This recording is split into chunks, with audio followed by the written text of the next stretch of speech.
Muy buenas tardes. Hoy, señor obispo, es el día de convencer a los incrédulos. Y me explico. Cuando me preguntaban, porque en este ciclo llevamos ya, hoy es la cuarta jornada del ciclo, y me preguntaban, bueno, ¿y el próximo quién será? Y yo decía, el señor obispo Astor. Y decían, ja, ja, ja. Y algunos están sentados y sentadas por ahí. Y entonces por eso digo que hoy, para que se convenzan y vean que usted es un hombre de palabra, y a mí no me cabía la menor duda, porque unas de las primeras palabras con las que usted entró en la diócesis fue que a mí me gusta mucho hablar con la gente. Y eso está en conexión con el Papa Francisco, que por cierto, usted fue el primer obispo de España que nombró el Papa Francisco. ¿Eso imprime carácter? No necesariamente, pero para mí es un gran honor el que el Papa Francisco me haya nombrado pues prácticamente al mes de ser llegado pontificado. Y es que el Papa Francisco, en una entrevista muy reciente aparecida en un medio de publicación de difusión nacional en España, a finales de enero, decía que la Iglesia no deje de ser cercana. Una Iglesia que no es cercana no es una Iglesia, será una buena ONG o una buena organización piadosa de buena gente que hace beneficencia o se reúne para tomar el té. Lo que a la Iglesia identifica es la cercanía, con lo cual usted está en plena conexión, como no podía ser de otro modo, con el Papa Francisco. Llega a Astorga hace 14 meses, sí.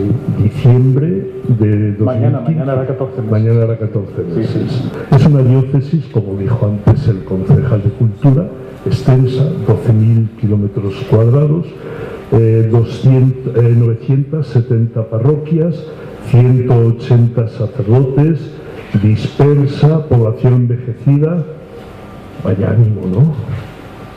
Bueno, pero hay personas, que es lo importante. La persona no se mide ni por la juventud ni por la vejez. La persona se mide por sí misma porque tiene su dignidad. Y por lo tanto, pues ciertamente nos toca en estos momentos históricos de este lugar pues tener una cantidad muy grande de personas ancianas. Bueno, pero merecen su respeto, merecen su atención pastoral, y a mí me da igual que sea ser obispo de personas muy ancianas que de personas muy jóvenes o de personas adultas. Entre sus palabras como obispo residencial, de las primeras, fueron: aquí estoy como un ciudadano más. Estoy para entregaros mi vida. Soy un astorgano asturiano. Permítame una licencia. Yo eso de astorgano asturiano he procurado juntar. Y yo le voy a proponer una sola palabra: asturciano. Bueno, y berciano, ¿no? No, asturiano por Astúrica. Sí.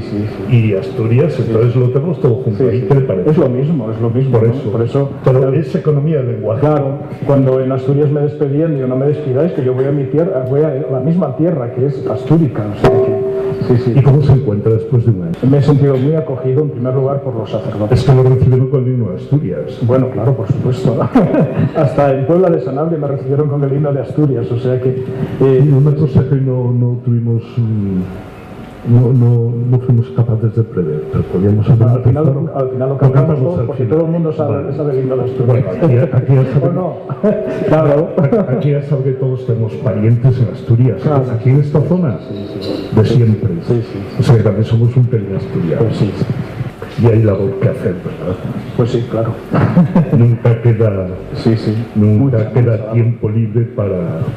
Hombre, el tiempo libre que tengo pues lo dedico a mi padre, pero vamos, el tiempo libre muy poco.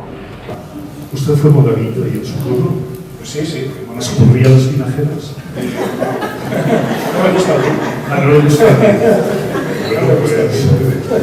Lo digo porque los monaguillos habitualmente, entre coger las formas y tal, mirando si viene o no viene el sacerdote, el párroco, y eso construir las vinajeras es algo que estaba muy...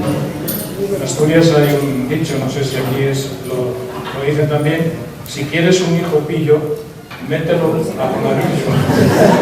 Decir estudiar en el Seminario Metropolitano de Oviedo hace lo que sería el equivalente en el año 68 comenzó, el equivalente a lo que sería la EGB, y luego los estudios eclesiásticos. Supongo que estudiaría teología, teología, historia de la Iglesia. Se lo pregunto por si yo, cuando se habla de temas teológicos, porque yo, aunque te digan que soy pagano, también me interesan mucho las cosas de la Iglesia. Cuando se estudian los temas teológicos, se habla de temas teológicos, hay cosas en la historia de la Iglesia se plantean. Por ejemplo, hay algunos dogmas, como es el de la infalibilidad del Papa, que a mí, claro, usted me dirá, es que los dogmas no son para razonar, no son cartesianos, son de fe. Pero es un dogma que a mí, no soy el único, porque si usted recuerda, el cardenal, el teólogo Hans Küng, que además fue compañero en Tubinga, el entonces profesor Ratzinger, ha tenido muchísimos problemas con la Iglesia, precisamente en este tema. ¿Qué se debe hacer cuando uno se plantea estos dogmas? Pues mira, yo creo que el Papa Francisco, precisamente en Evangelii Gaudium, que es una de las exhortaciones pastorales que ha tenido, nos ayuda a entender esto. Dice que hay una jerarquía de verdades.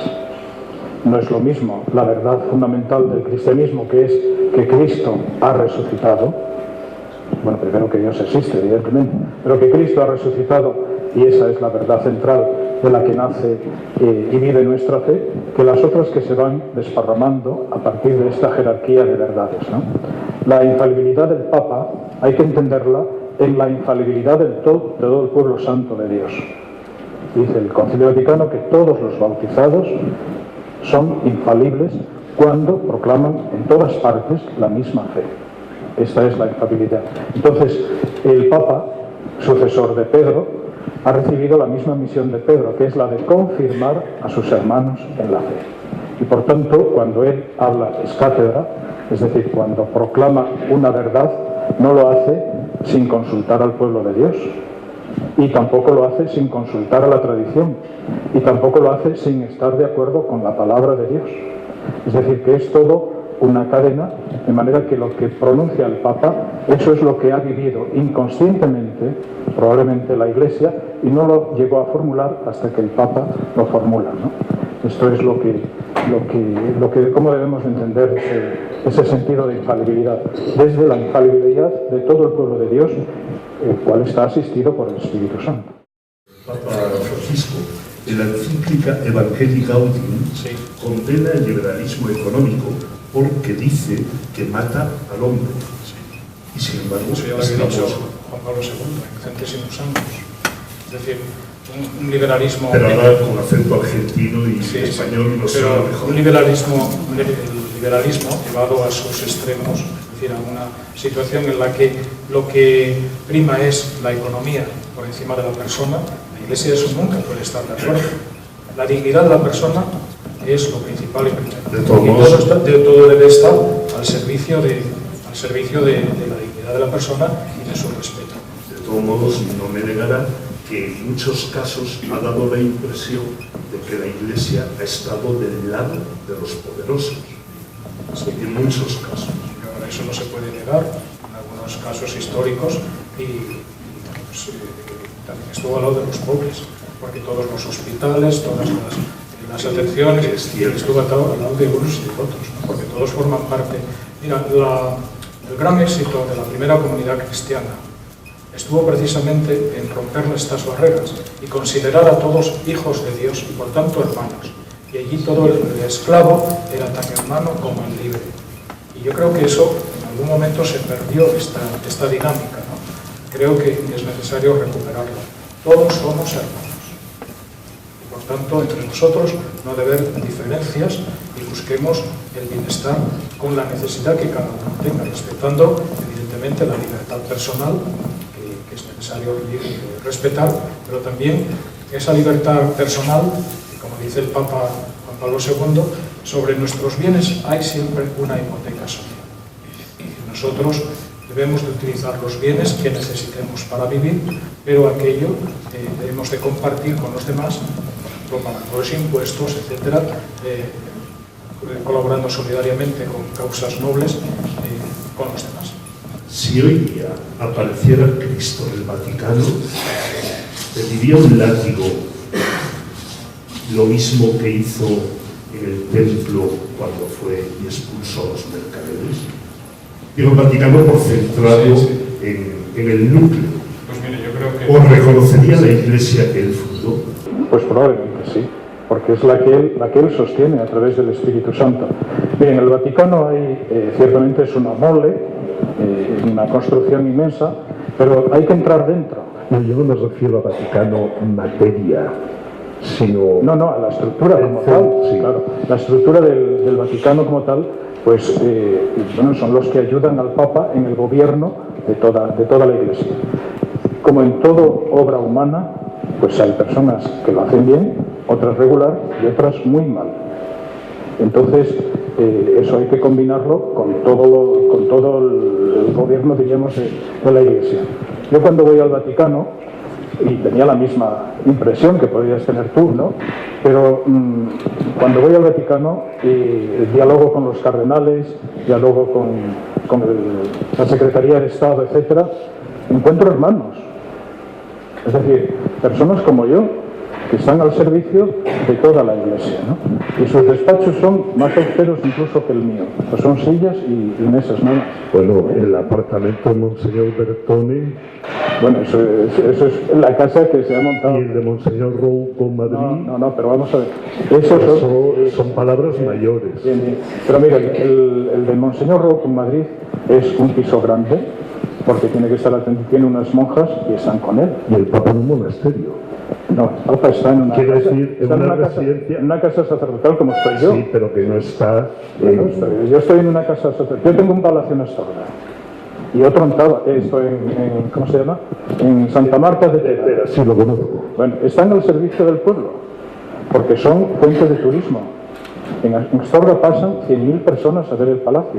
Es una fuente. Yo quisiera que pasaran 400.000 para dinamizar de alguna manera toda esta zona, que puede ser un buen momento para resurgir. Yo vivo en un piso en un apartamento de la casa sacerdotal y estoy perfectamente a gusto. Bien, lo de Bertone, pues no está bien, yo no lo justifico. Se puede vivir perfectamente como vivo con mi padre, en un apartamento sin más, ¿no?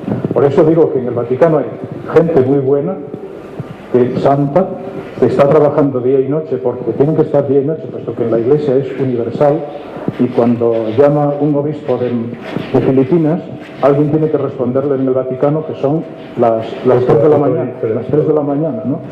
Y hay personas pues, que lo hacen regular, y hay personas que lo hacen muy mal. De todos modos, yo noto que en la Iglesia hay sensibilidades muy diferentes. Casi me atrevería a decir que hay dos iglesias.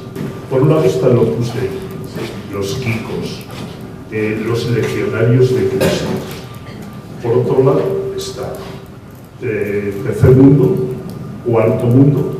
Yo se lo digo porque, juntamente con un grupo de compañeros de trabajo, tuvimos un proyecto en Ecuador con un padre carmelita de León y tenía como lema un lema muy propio de la teología de la liberación, y es que antes que el catecismo, que es fundamental en la religión, pero antes que el catecismo está la persona. Me di cuenta que una cosa es la Iglesia, digamos, europea o del primer mundo, y otra cosa es los que están a pie de obra, no quiere decir que aquí no estén, pero en el tercer y cuarto mundo. Por eso a mí eso me da la impresión de que son iglesias muy diferentes. Yo creo que no es esa. En el modo de actuar, digo mi impresión. Yo respeto totalmente la impresión que pueda tener, pero es la misma iglesia. Ellos predican la misma fe. Evidentemente hay distintas sensibilidades. Mira, te voy a poner un ejemplo. En Oviedo En la parroquia de Oviedo yo sustituí a un sacerdote que militaba en Izquierda Unida. Sí, bueno. Voy a Avilés y sustituyo a un sacerdote que estaba cercano a Fuerza. Era la misma iglesia. Y en las mismas comunidades hacían prácticamente lo mismo. Pero he observado que lo que quiere la gente es la Iglesia Católica, es decir, que ni las ideologías de una parte ni de otra aprisionen lo que verdaderamente es la esencia del Evangelio. De todos modos, en la Iglesia, yo como observador, estoy viendo que hay santos de primera división y de otras divisiones. Por ejemplo, Juan Pablo II, santo súbito. San José María Escrivá de Balaguer, que por cierto estuvo en Beguellina en el año 1938, vino a coger el tren, pero a mediados de julio de 1938. Bien, continúo. Digo que hay santos que rápidamente acceden a los altares. El Papa Bueno, San Juan XXIII y Santas. Juan XXIII, el Papa Bueno. Anda que no lo han tenido ahí detenido, mientras que otros han llegado a lo de San José María, no me dirá usted que no fue meteórico. Lo de San Juan Pablo II, vamos. Y lo de Santa Teresa de Calcuta. Y lo de Santa Teresa de Calcuta. Pero, por bueno, ejemplo, de los misioneros mártires en Brasil, de Yacubía y todos estos, nadie se ha acordado. Sí, pero bien. Para hacerlos, Sí. porque digo yo que también merecerán la santidad. Sí. Pero bueno, esto depende del proceso. Es decir, yo no estoy muy de acuerdo que el Concilio Vaticano II lo ha dicho, que se actualizara, pues, es decir, que los procesos de canonización fueran más breves para que los santos pudieran ser testigos más cercanos a la vida de la historia. Pero claro, yo creo que esto hay que hacerlo con seriedad. O sea, no se puede de la noche a la mañana declarar a una persona santa sin más, sino que hay que hacer un proceso. En ese proceso, claro, hay algunas instituciones, por ejemplo el Opus Dei, que ha tenido mucha gente dedicada a ese proceso, por eso sale tan rápido. Pero no es cuestión de milagros, es cuestión de tener fuerza. No, proceso. Bueno, claro. llámele como quiera, pero tiene mucha gente destinada, pues vamos a empujar y rápidamente al altar. El otro pobre, que no tiene más que, pues claro, y que hay muchos, unos seguidores fieles de a pie, y hay otros, y hay otros santos que no están en los altares y que los celebramos el día de todos los santos. Es decir, la Iglesia cuando canoniza o beatifica a una persona, a un cristiano, lo propone como modelo de vida cristiana. Entonces, para proponerlo como modelo, pues tiene que probar si no ha sido mártir. El martirio siempre, si es un martirio por la fe, es diríamos, acceso directo, ¿no? Pero si no es así, tiene que probarse que ha vivido las virtudes en grado heroico. La virtud de la fe, de la esperanza y de la caridad. Y esto, para probarlo, hay que echar muchas horas y mucha gente. Dentro de la conferencia episcopal, usted está en la Comisión de Migraciones y de Pastoral. Creo que es un tema, no estoy segurísimo, que es un tema que lo tiene muy enganchado. Y por su parte, por parte de la diócesis, yo recuerdo a mitad del mes de diciembre, en el barco de Valdeorras la diócesis cedió a Cruz Roja una casa parroquial, un piso, pero que pertenecía a la diócesis, para que Cruz Roja lo utilizara en beneficio de los refugiados sirios o de donde fuera. A mí eso me parece un gesto, vamos, al que no estamos acostumbrados, la verdad. Bueno, sí, estoy en la Comisión Episcopal de Migraciones y estoy por vocación. Es decir, que me adscribí a la Comisión de Migraciones porque en la parroquia de San Nicolás de Bari de Avilés teníamos un colegio parroquial y de los 250 alumnos, más de 100 eran hijos de inmigrantes. Entonces, eso me sensibilizó de una manera especial con la problemática que tienen los inmigrantes cuando llegan a nuestro país, ¿no? Pues desde la lengua, por ejemplo, los chinos y del Oriente, como los que son hispanos, que tienen pues su forma de expresión y su forma de ver las cosas, y es necesario hacer ese encaje de bolillos que es la integración con el respeto, es decir, respeto a su idiosincrasia y a su forma de expresión, y ello respeto también al país donde llegan, ¿no? Eso es un encaje de bolillos, y yo creo que esto tenemos que aprenderlo, porque en el futuro esto va a ser lo habitual. O sea, España se envejece y esto no queda vacío, viene gente, aunque pongan las murallas que pongan, aquí viene gente. Bueno, lo estamos viendo. Entonces, yo creo que una de las labores que se puede hacer desde la comunidad cristiana es precisamente esta, la de ayudar a integrarse unos y otros y a evitar sobre todo la xenofobia, el racismo y, bueno, alguien que pueda salir contra toda esta gente, como estamos viendo en otros países de Europa, ¿no? Por eso yo creo que es una labor muy importante y yo estoy muy contento en esta comisión, en la que me han encargado precisamente de los menores no acompañados. Es decir, en España han llegado, y esto es un drama, en España han llegado, hay 3.500 menores, es decir, menores de 18 años, que han venido solos y que están repartidos por todo el Estado español en distintos centros, pero claro, esa no es la mejor fórmula. La mejor fórmula es que estén acogidos en familia, sobre todo si son muy pequeños, ¿no? Pero aquí están. Pero el gran drama es cuando estos jóvenes menores cumplen 18 años. Al cumplir los 18 años quedan en la calle sin papeles e ilegales. Entonces, esto es un gran problema porque ha ido creciendo en estos últimos años. En España, en el año 2001, había como 1.500 menores sin hogar. En estos momentos hay 35.000. Si esto se aumenta de tal manera, estamos creando como un cáncer en medio de la juventud, porque claro, estas personas sin hogar, una vez que están en la calle, porque a los 18 años se quedan en la calle, son pasto de la prostitución, de la droga, del terrorismo, sobre todo el terrorismo yihadista, y hay una experiencia muy bonita de unas monjas en Madrid, y es que conviven con ellos en la calle, están todo el día con ellos en la calle, con estas personas, para evitar que entren en estas redes que evidentemente pululan por aquel entorno, ¿no? ¿Qué papel le reserva a la mujer la Iglesia Católica del futuro? Pues la mujer tiene la... ¿Llegará algún día a ser sacerdotisa? No, porque eso no... el Papa Juan Pablo II, en su calidad de Papa, pues ha dicho que la Iglesia no tiene conciencia de que el Señor le haya entregado la potestad para ordenar mujeres.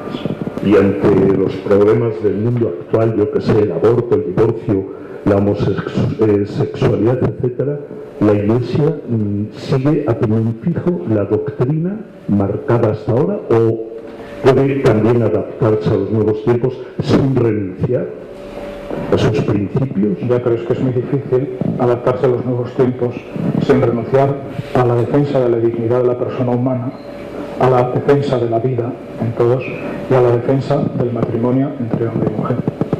Esto es muy difícil, lo que en estos momentos tenemos, y ciertamente pues en el futuro esto será un lugar de confrontación, diríamos, con la sociedad, y ya lo está siendo de alguna manera, ¿no? Pero claro, la Iglesia está declarando su verdad, que nace de la palabra de Dios, de la tradición de la Iglesia y de la actualización que hace el magisterio. Pero si creemos en el Dios de la vida, creemos que la vida del hombre es inviolable, desde su concepción hasta su final. O sea, la mentalidad que tienen las personas europeas es que los hijos son un estorbo y por tanto no se deben de tener. Y si se deben de tener, unos pocos. Quizá como reacción a lo que se hacía antes, que se tenía y después se va. Pero claro, ¿esto qué está haciendo? Pues que Europa se envejece, Europa se muere. O sea, los europeos nos morimos. En Suiza, en la Comisión de Migraciones también estamos los obispos encargados de países donde hubo migración y aún conservamos allí capellanes de migración. 16 años en Suiza. En Suiza, ¿no? Pues yo estoy encargado precisamente de los capellanes de Suiza. Ahora en Suiza el 40% de la población es inmigrante, el 60% son suizos. Pero esto va en aumento, va avanzando. En España esto es una realidad. ¿Y cuál es la solución? Pues si no se tienen hijos los españoles, pues vendrán otros que no son españoles. Y bueno, ¿esto es bueno o malo? Yo no lo sé, pero ciertamente es una realidad. ¿Y algún día el pueblo elegirá a sus pastores? Pues eso sí que no es dogma de fe. Ahora, primero hay que decir que la vocación sacerdotal no nace del pueblo, sino de Dios. Yo fui seminarista de La Bañeza, estrené el seminario de La Bañeza. Tengo que agradecerle eternamente, y se lo digo porque me da mucha pena oír cosas y que la gente piense que aquello ha sido Sodoma y Gomorra. No. Yo, públicamente, lo quiero decir, le agradezco enormemente lo que le dedicaron. Yo le agradezco las palabras. Es una situación pues, que para mí no es muy dura, muy difícil. Yo creo que la estoy conduciendo de la mejor manera posible y lo que me da pena es precisamente eso también, ¿no? Que instituciones queden de esta manera dañadas y un presbiterio tan buena gente como tenemos y tan dedicada a las comunidades y tal, pues también quede un poco lacrado. Quisiera que estas conversaciones las tuviéramos en la sala la última sala del Palacio Gaudí. Quiero dedicarla a esto, a un diálogo entre la fe y la cultura. Que haya un diálogo, porque yo pienso que esto ayuda mucho a quitar fantasmas de unos y de otros, ¿no? Y la ignorancia y el aislamiento es lo que a veces nos lleva a la separación y a sospechar unos de otros. Y no es así. Mirad, el obispo ya veis cómo es, un paisano como vosotros, y que tiene una responsabilidad y bueno, pues que la ejerce de la mejor manera posible y como Dios les da a entender. Hablar de esto arriba en el Palacio Gaudí tiene que ser buenísimo. Nos sentiremos como unos príncipes. Usted está más cerca del Principado que yo, pero... Además, la casa del obispo tiene que ser la casa de todos, también de los que sois agnósticos o estáis buscando a Dios. Para el obispo todos son hermanos. Muchas gracias a todos por la asistencia y